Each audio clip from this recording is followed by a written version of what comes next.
کہ شام کا بندہ آ گیا حضرت عمر کو ملنے، اس نے آتے ہی پوچھا تمہارے بادشاہ کا محل کہاں؟ انہوں نے کہا جی ہمارے بادشاہ کا محل نہیں ہوتا.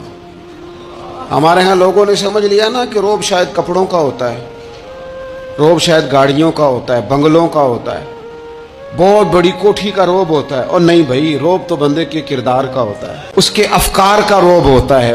روب اس کے اونچے خیالات کا ہوتا ہے. کہاں ہے آپ کے بادشاہ کا محل؟ تو نے کہا محل شہل تو کوئی نہیں، مسجد میں ہوں گے امیر المومنین. بندہ کہتا ہے میں سوچ میں پڑ گیا کہ جس کے نام سے میرا بادشاہ کانپتا ہے وہ مسجد میں ہوگا. گن میں نہیں کوئی نہیں، ہٹو بچو ہی کوئی نہیں، ادھر ادھر ہی کوئی نہیں، پہرے دار ہی کوئی نہیں. مسجد میں جا کے پوچھا جناب عمر، کہنے لگے ادھر ہی تھے. بھائی حضرت وہ کدھر ہے؟ ادھر ہی تھے.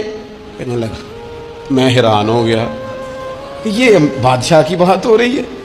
ایک صاحب کہنے لگے وہ کھجوروں کے باغ کی طرف جا رہے تھے. کہتے ہیں میں کھجوروں کے باغ میں گیا تو ایک بندے سے پوچھا امیر المومنین. کہنے لگا وہ سامنے کی طرف جا رہے تھے. ادھر گیا، بندے سے پوچھا کہاں ہے وہ شخص، اس کی 24 لاکھ مربع میل پہ حکومت ہے. کہاں ہے وہ شخص جو مدینے میں بیٹھ کے نعرہ لگاتا ہے تو کیسر و کسرا کانپ جاتے ہیں؟ وہ بندہ کدھر ہے کہ جس کی بات جگہ جگہ ہوتی ہے، جس کا تذکرہ سنا ہے کہ اسے دیکھ کے شیطان بھی رستے بدل جاتا ہے.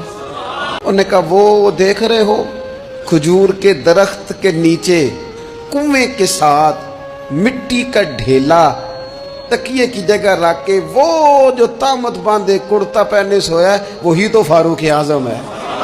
وہ شخص کہتا ہے عمر سوئے تھے. شیر سویا بھی ہو تو اس کا روب ہوتا ہے. شیر جو ہوتا ہے، شیر کبھی سو بھی جائے نا تو لوگ پھر بھی خوف کھاتے ہیں اور اس کے جاگنے کا خوف کھاتے ہیں. جاگ نہ جائے. شیر جو ہوا، کہتے ہیں حضرت عمر سوئے تھے پر میں قریب گیا تو میرے وجود پہ روب طاری ہو گیا. روب میری زبان سے بے ساختہ یہ جملے نکلے کہ عمر تو انصاف کر کے سویا ہے نا، تو مٹی کے ڈھیلے پہ بھی تجھے سکون کی نیند ہے. خودداری، وقار، عزت، یہ احساس کمتری سے باہر نکلیں. ہم نے اپنے بچوں کو مسل ڈالا ہے، وہ تسی ماڑے دے بچے ہو، تسی تو نہیں نہ آگے جا سکتے، وہ اسی غریب لوگ نہ بیٹے تو فلانے کے ساتھ نہ جایا. ہم نے اپنے بچوں کی خواہشات تباہ کر زور کر کے رکھ دیا، انہیں بار بار سکھایا ہم نے. خوددار تھا وہ باپ جس کی تھوڑی سی آمدن تھی پر وہ گرمیوں میں اپنے پتر سے کہتا تھا پتر بڑھولے میں دانے ڈال دیے ہیں، تمہاری ماں نے مرتبان میں اچار ڈال دیا ہے. تو اب ساری گرمیاں پرواہ کوئی نہیں. دار لوگ تھے.